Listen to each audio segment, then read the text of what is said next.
because you can't really talk about Jesus in work.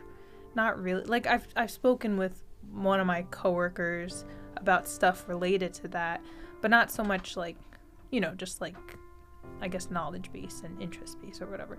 But but that's one-on-one. Like, I have to be careful to not be too much, because I think that goes against work policy. Yeah, sure. So I think there's a dangerous dichotomy there, secular and sacred.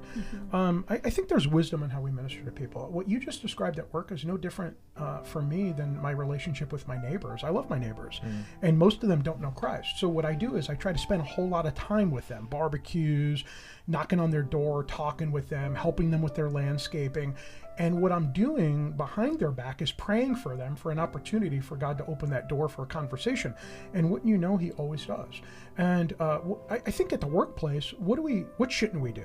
We can't be that Christian when a megaphone is screaming at everybody. And quite frankly, it really doesn't work anymore, right?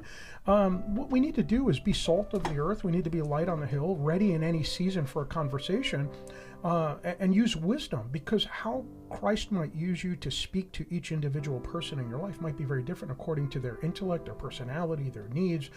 So for me, I recognize I just need to be willing and available for God, and He gives me the ability. He opens that door.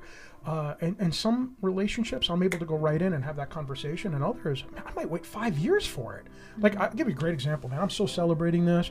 I have somebody that I've been talking to. I've been in a relationship with him for 8 years, and I talk to him bare minimum every week for probably the first 6, and now every about 2 weeks. And when I first met him, he was alcoholic. He was an atheist. Life was going downhill, and I just started pouring into the guy's life, and he was very clear.